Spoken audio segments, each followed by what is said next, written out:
Okay, this is the story of the Aristocats. Aristocats. Because they're cats, not aristocrats. Aristocats. Once upon a time, in a grand mansion in Paris, there lived a beautiful white Persian cat. Her name was Duchess. Duchess was the proud mother of 3 delightful kittens. Toulouse had orange fur, Berliso was gray, and Marie had fur as white as her mother's. Their owner, Madame Adelaide, generously cared for them. She made sure they were well versed in art and music. The kittens also loved to run and play. Because Madame loved her cats so dearly, she was careful to plan for their future. She had her lawyer prepare a will. She planned to leave her vast fortune to her cats. Once the cat's lifetime was over, the fortune would go to Edgar, her loyal butler. He had worked for Madame for years. Edgar happened to overhear Madame's plan for her will. He was absolutely astonished. When Edgar considered that cats have 9 lives, he became particularly upset. If the cats lived about 15 years for each of their 9 lives, it would be 135 years before he'd see any money. He decided the only way he would ever get the inheritance was to make the cats disappear. That night, Duchess and the kittens enjoyed their usual bowl of cream. What they didn't realize was that Edgar had added a sleeping potion to their meal. Soon they all fell fast asleep. So did their friend, an adorable little mouse named Roquefort, who dipped his cracker in the tainted cream. Duchess and the kittens slept soundly, unaware that they were about to be taken on an adventure against their will. This almost really, it feels so much like the Grimm's fairy tales. Edgar put the sleeping cats into a basket. Toulouse briefly opened his eyes, catching a glimpse of the greedy butler, but soon drifted back to sleep. With the cats in tow, Edgar set off for the country on his motorbike. If the cats were lost in the country, he reasoned, he would not have to wait to collect Madame's fortune. Without warning, Edgar was startled by 2 hound dogs. Neapolitan and Lafayette had been snoozing by a haystack when they heard Edgar's motorbike approaching and decided to chase it. "Charge!" shouted Napoleon. In his surprise, Edgar lost control of the motorbike. The basket holding the sleeping kittens tumbled from the bike and landed under a bridge. Edgar was long gone when the cats began to wake up. "Uh-oh," said Toulouse. "It wasn't a dream. Edgar did this." Meanwhile, back in Paris, Madame and Roquefort were beside themselves with grief. They couldn't find Duchess or the kittens anywhere. And there's them looking all sad in the rain. Sad day for the kittens. And then we have him being chased by the dogs. Defying gravity from wicked plays in the background. The next day, as Duchess pondered what to do, an orange alley cat happened by. The cat introduced himself as Abraham de Lacy Quispy Casey Thomas O'Malley. Duchess thought he was quite dashing. O'Malley thought Duchess was beautiful. He offered to help her get back to Paris. "We shall fly to Paris on a magic carpet side by side with the stars as our guide. Just we 2, said O'Malley, just as the kitten emerged from hiding. 3, 4, 5. O'Malley continued counting as the kittens made their presence known. He hadn't realized that 3 kittens would be traveling with them. That would make the trip too difficult. But as he watched the family walk slowly away, he decided to help after all. O'Malley spotted a truck headed for Paris. He helped Duchess and the kittens climb inside. They made it halfway to Paris when the driver discovered them and shooed them away. The cats set out for Paris on foot. They came to a railroad bridge, but before they could get all the way across, a train came barreling at them. O'Malley helped the cats to safety beneath the bridge.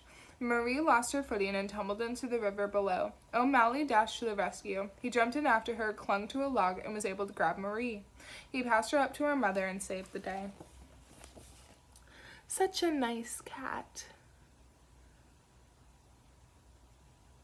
'Cause Duchess can't get her precious white fur wet. O'Malley finally managed to get Duchess and the kittens safely back into Paris, but Madame's mansion was on the other side of the city. The kittens were bushed. "I'll bet we walked 100 miles, said Berlos. "I'll bet it's more than 1,000, replied Toulouse. O'Malley led Duchess and the kittens to his home for the night. They were pleasantly surprised to find O'Malley's alley cat friends inside. The alley cats were splendid musicians. They sang, danced, and played instruments all night long. Duchess and the kittens happily joined in.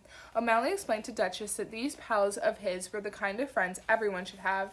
"They're a little rough around the edges," said O'Malley, "but if you're ever in a jam, wham, they're right there." The music and dancing came to an end, and Duchess tucked the kittens in for the night. Duchess and O'Malley sat atop the roof and gazed at the moon. The two cats had fallen in love. Look at them being all in love. So cute. Can you tell that I am, in fact, a dog person because I keep trying to say kitchen instead of kitten? Fun fact. Duchess and O'Malley wished they could stay together. The kittens had grown very fond of O'Malley too. They wanted him to become their father, but Duchess knew they had to return to their home. Madame must miss them. My French teacher would be very angry. Madame must miss them very much. O'Malley accompanied the family back to the mansion. "Maybe just a short, sweet goodbye would be easiest," said O'Malley. "I'll never forget you, Thomas O'Malley," said Duchess.